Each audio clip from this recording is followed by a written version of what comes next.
नमस्कार। भारद्वाज आयुर्वेद से मैं लखन पाठक बात कर रहा हूँ।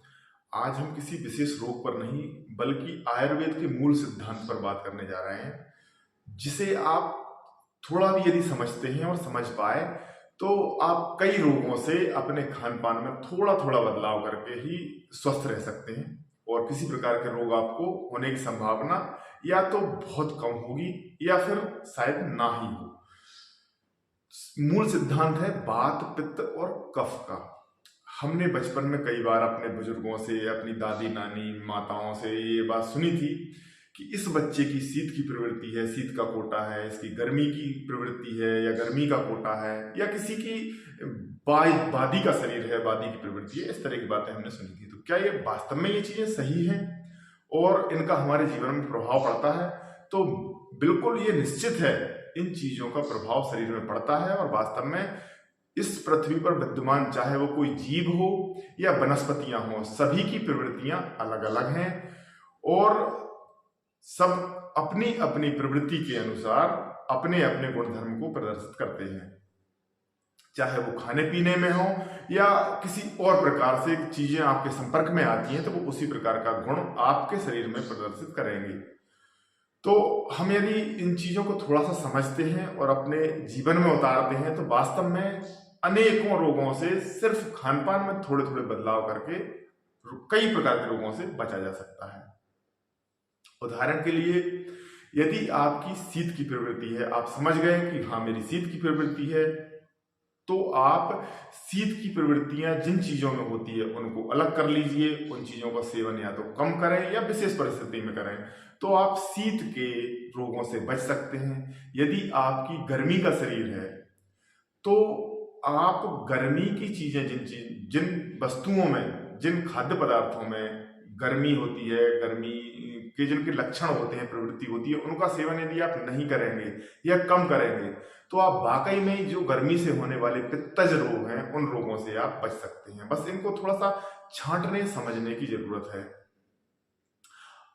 इसी प्रकार जो वायु के शरीर हैं जिनके, वो वायु वाली चीजों का सेवन ना करें या जिनमें वायु के गुण हैं उन चीजों का सेवन ना करें तो वायु के रोगों से बचा जा सकता है। उदाहरण के रूप में हम बात करते हैं, सबसे पहले शीत के रोग, कफज रोगों की बात करते हैं।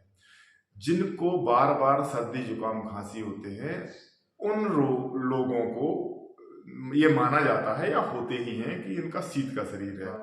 जिनको गर्मी के रोग होते हैं, गर्मी के रोगों में खासतौर से शरीर में कहीं, चाहे वो नाक कान हो या कहीं पर से भी ब्लीडिंग यदि हो रही है तो निश्चित रूप से वो पित्त का रोग है, गर्मी का रोग है।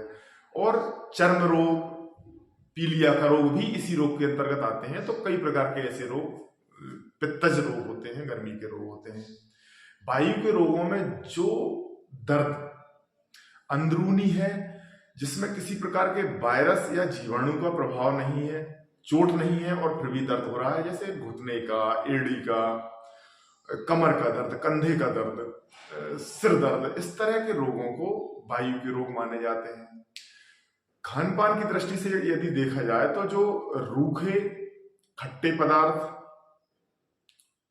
जो है वो इन रोगों को बढ़ाते हैं, जो वायु के रोग हैं। जो ठंडे पदार्थ हैं, जो चिकने पदार्थ हैं, वो शीत के रोगों को बढ़ाते हैं। जो खट्टे मीठे, गरम मसाले तेज, नमकीन, इस तरह के पदार्थ पित्त रोगों को बढ़ाते हैं। तो थोड़ा सा अपने खान पान में बदलाव करके समझ के आप चलिएगा।